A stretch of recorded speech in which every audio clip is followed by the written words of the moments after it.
Hello friends, स्वागत है आपका अपने इस यूट्यूब चैनल पर।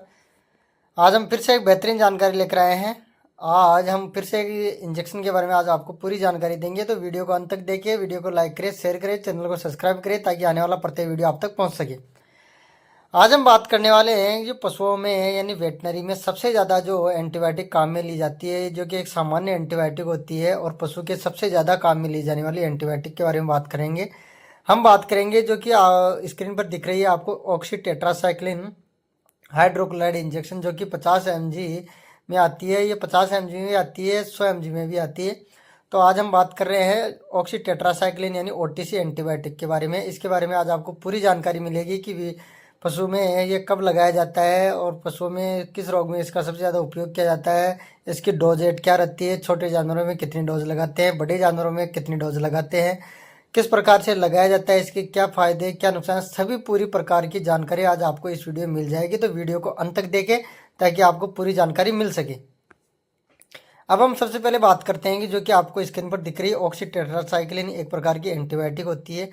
ये एक प्रकार से ब्रॉड स्पेक्ट्रम एंटीबायोटिक होती है, जो कि पशु के जो बैक्टीरियल इन्फेक्शन हो जाता है, जिसमें ग्राम पॉजिटिव और ग्राम नेगेटिव दोनों प्रकार के बैक्टीरियल इन्फेक्शन को खत्म करने में कार्य करती है।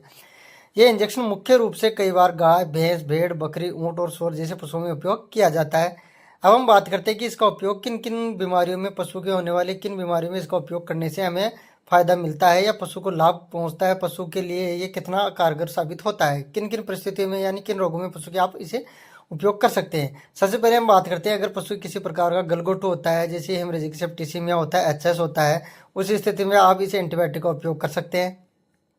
पशु के कई बार फेफड़ों में संक्रमण हो जाता है, निमोनिया हो जाता है, उस स्थिति में आप इस एंटीबायोटिक का उपयोग कर सकते हैं।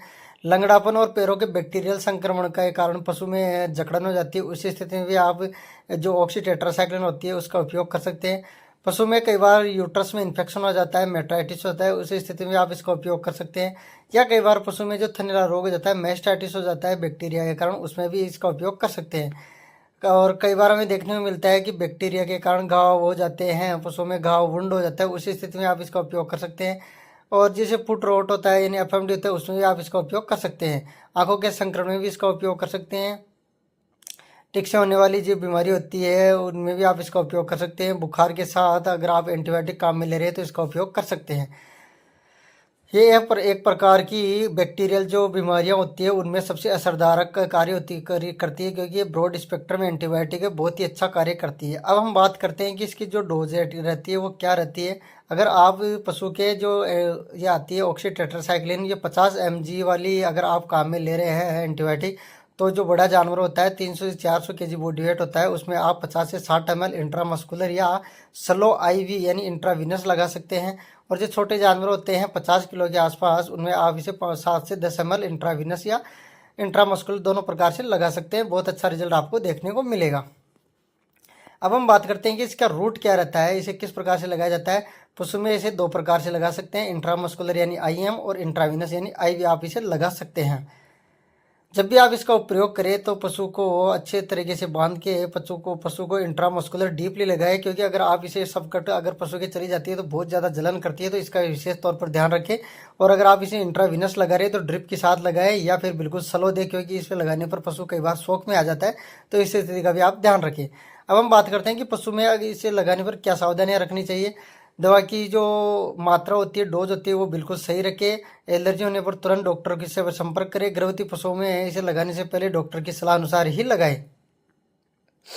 अब हम बात करते हैं इसके साइड इफेक्ट क्या हो सकते हैं। पशु में कई बार जहाँ से इंजेक्शन लगाए वहाँ सूजन आ जाती है, पशु दर्द करने लगता है, एलर्जी होता है, पशु कई बार शौक में भी आ जाता है, भूख कम लगने लगती है, ऐसी स्थिति हो जाती है। तो आप किसी प्रकार से घबराए नहीं, और ये लगभग 10 से 15 मिनट के बाद पशु वापस रिकवर नॉर्मली हो जाता है। तो इस स्थिति का आप बिल्कुल भी अच्छे से तरीके से ध्यान रखें, क्योंकि जो ऑक्सीटेट्रासाइक्लिन जो कि एक एंटीबायोटिक होती है, ये एक प्रकार की ब्रॉड स्पेक्ट्रम एंटीबायोटिक है, और ये वेटनरी में सबसे महत्वपूर्ण एवं मोस्ट इंपॉर्टेंट एंटीबायोटिक है। इसका उपयोग करके आप पशु के किसी भी प्रकार की बैक्टीरियल इन्फेक्शन या बैक्टीरिया संबंधी जो बीमारी होती है उसका आप इलाज कर सकते हैं। और देखा गया है कि वेटनरी जो फील्ड होता है उसमें सबसे ज़्यादा उपयोग इसी ही एंटीबायोटिक का उपयोग किया जाता है, क्योंकि ये एंटीबायोटिक बहुत ही इकोनॉमिक रेट में पड़ जाती है और अच्छा रिजल्ट देखने को मिलता है।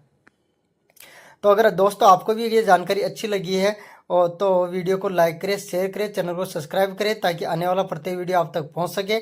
और आप अन्य प्रकार की जानकारियाँ चाहते हैं तो आप हमें कमेंट करके बता सकते हैं कि अगला वीडियो किस बीमारी पर या किस इंजेक्शन के बारे में बनाया जाए ताकि आपको